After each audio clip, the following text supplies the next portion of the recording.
श्रीमद् भागवत गीता सार कथा। इस भागवत गीता सार कथा में सुख दुख का वर्णन किया गया है। इस भागवत गीता में मानव के लिए हर अच्छे और बुरे कर्मों का वर्णन दिया गया है। दोस्तों, आप सभी चैनल को सब्सक्राइब लाइक करते हैं, जिसमें आप लोगों को कुछ नहीं मिलता, पर इस चैनल पर जीने की राह और ज्ञान भरी बातें मिलती है। तो आपसे निवेदन है कि हमारे चैनल को आप सब सपोर्ट करें और हौसला दें कि हम आप लोगों के लिए अच्छा ज्ञान, अच्छी बातें और अच्छे राह पर चलने के लिए अच्छा ज्ञान आप सबके लिए पहुंचाता रहूं। नमस्कार मित्रों, आप सबका हमारे चैनल पर स्वागत है। दोस्तों, इस चैनल पर सारे वेदों का ज्ञान मिलेगा। भगवद गीता अध्याय 10 श्लोक 28। आयुधान्मः वज्रम धेनुनामस्मि कामदुक् प्रजानश्चास्मि कंदर सारनास्मि वासुकी। आयुधानमहं वज्रम धेनुनाम अस्मि कामदुक प्रजानाश्च चास्मि कंदर्पः सर्पानाम अस्मि वासुकी।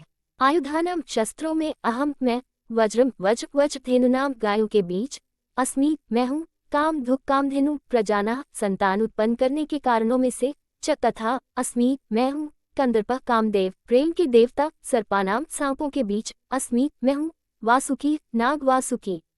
आयुधान अहम वज्रम धेनु अस्मि कामदुक प्रजानाश्चास्मि कंदर्पः सर्पान अस्मि वासुकी। अनुवाद: मैं शस्त्रों में वज्र हूँ, गायों में कामधेनु हूँ, मैं प्रेम का देवता कामदेव हूँ तथा सभी प्रजनन कारणों में वासुकी हूँ। पुराणों में महान ऋषि दधीचि द्वारा किए गए बलिदान की कहानी बताई गई है, जो इतिहास में अद्वितीय है।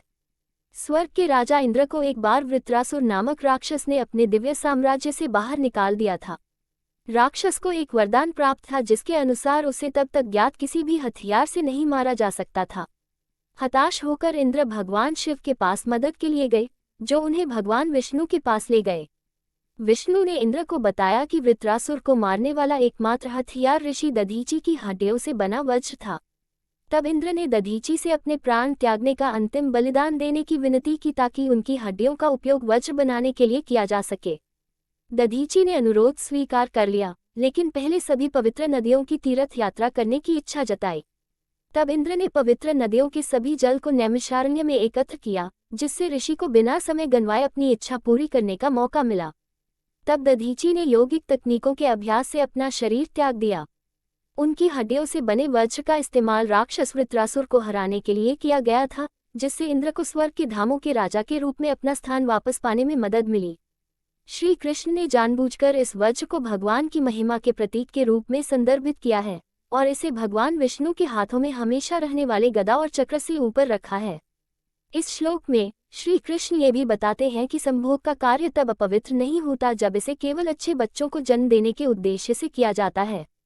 कामदेव प्रेम के देवता कामदेव विपरीत लिंगों के बीच आकर्षण के बल के लिए जिम्मेदार है, जो प्रजनन के माध्यम से मानव जाति की निरंतरता को सुगम बनाता है।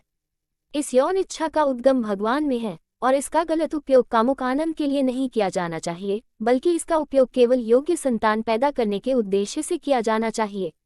श्लोक 7.11 में भी श्री कृष्ण ने घोषणा की थी कि वे यौन इच्छा हैं जो सद्गुण और शास्त्रीय आदेशों के साथ संघर्ष में नहीं हैं। भगवद गीता अध्याय 10 श्लोक 29। अनंतश्चास्मि नागाना वरुणो यादसामहं पितृनामर्यमा चास्मि यम संयमतामहम्। अनंतश्च चास्मि नागानां वरुणो यदसामहं पितृनामर्यमा चास्मि यमः संयमतमहम्।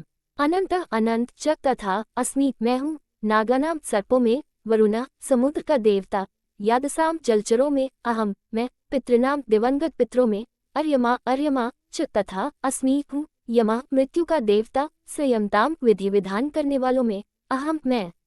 अनंत चास्मि नागानम वरुणो यत्समहं पितृनाम अर्यमा चास्मि यमः संयमतमहम्। अनुवाद: सर्पों में मैं अनंत हूँ, जलचरों में मैं वरुण हूँ, पितरों में मैं अर्यमा हूँ तथा विधि विधान करने वालों में मैं मृत्यु का देवता यमराज हूँ। अनंत वह दिव्य नाग है जिस पर भगवान विष्णु विश्राम करते हैं। उसके 10,000 फन हैं। कहा जाता है कि वह सृष्टि के आरंभ से ही अपने प्रत्येक फन से भगवान की महिमा का वर्णन करता आ रहा है, लेकिन अभी तक उसका वर्णन पूरा नहीं हुआ है। वरुण समुद्र के देवता हैं। अर्यमा अदिति के तीसरे पुत्र हैं। उन्हें दिवंगत पूर्वजों के मुखिया के रूप में पूजा जाता है। यमराज मृत्यु के देवता हैं। वे मृत्यु के बाद आत्मा को उसके नश्वर शरीर से बाहर निकालने की व्यवस्था करते हैं। वे इस जीवन में आत्मा के कर्मों के लिए ईश्वर की ओर से न्याय करते हैं, अगले जन्म में दंड या पुरस्कार देते हैं। वे अपने कर्तव्यों से 1 इंच भी विचलित नहीं होते, भले ही वे भयानक और दर्दनाक क्यों न हों। वे न्याय के पूर्ण वितरक के रूप में ईश्वर की महिमा को दर्शाते हैं। भगवद गीता अध्याय 10 श्लोक 30। प्रहलादश्चास्मि दैत्यानाकाल कलयतामहं मृगाना च मृगन्द्रोहं वन्तेयश्च पक्षिणाम्। प्रहलादश्चास्मि दैत्यानाकाल कलायतमहं मृगानां च मृगन्द्रोहं वैनात्यश्च च पक्षिणाम्। प्रहलाद च तथा अस्मि मैं हूँ, दैत्यानाम दैत्यों में, काला काल, कलयताम समस्त नियंताओं में, अहम मैं, मृगानाम पशुओं में, च तथा मृगेंद्र सिंह अहम मैं, वनातीय गरुड़, च तथा पक्षिणाम पक्षियों में। प्रहलादश्चास्मि दैत्याना कलह कलायतमहं मृग्न च मृगन्द्रोहं वैनातेयश्च पक्षिणम्। अनुवाद मैं दैत्यों में प्रहलाद हूँ, सभी नियंत्रण करने वालों में मैं काल हूँ। मुझे पशुओं में सिंह और पक्षियों में गरुड़ जानो। प्रहलाद का जन्म शक्तिशाली राक्षस राजा हिरण्यकश्यप के पुत्र के रूप में हुआ था। हालांकि वह भगवान विष्णु के सबसे बड़े भक्तों में से एक निकला। इस प्रकार राक्षसों के बीच प्रहलाद भगवान की महिमा को सबसे अच्छी तरह से दर्शाता है। समय एक महान दमनकारी है जो ब्रह्मांड की सबसे बड़ी और सबसे शक्तिशाली संस्थाओं को भी कमजोर कर देता है। राजसी शेर जंगल का राजा है और जानवरों में भगवान की शक्ति वास्तव में शेर में ही प्रकट होती है। गरुड़ भगवान विष्णु का दिव्य वाहन है और पक्षियों में सबसे महान है। भगवद गीता अध्याय 10 श्लोक 31। पवन पवतांस्मि राम शस्त्रभूतामहं जशाना मक्रश्चास्मि स्रोतसांस्मि पुष्प। पवन पावनमस्मि राम शास्त्र भरितमहंशानां मक्रश्चास्मि स्त्रोत्समस्मि जाह्नवी।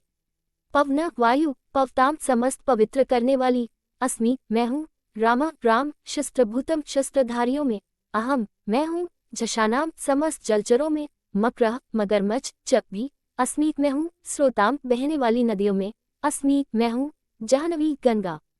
पवन पावनम अस्मि राम शास्त्र भरितमहझगड़ां मकारश्चास्मि स्त्रोतमस्मि जाह्नवी। अनुवाद पवित्र करने वालों में मैं वायु हूँ, शस्त्रधारियों में मैं भगवान राम हूँ, जलचरों में मैं मगरमच्छ हूँ और बहने वाली नदियों में मैं गंगा हूँ। प्रकृति में हवा शुद्धिकरण का काम बहुत ही प्रभावी ढंग से करती है। यह शुद्ध जल को जलवाष्प में बदल देती है, धरती की गंदी बदबू को दूर ले जाती है, अग्नि को ऑक्सीजन देकर उसे जला देती है। इस प्रकार यह प्रकृति की महान शुद्धिकारक है। भगवान राम धरती पर सबसे शक्तिशाली योद्धा थे और उनका धनुष सबसे घातक हथियार था। फिर भी उन्होंने कभी भी अपनी प्रमुख श्रेष्ठता का दुरुपयोग नहीं किया।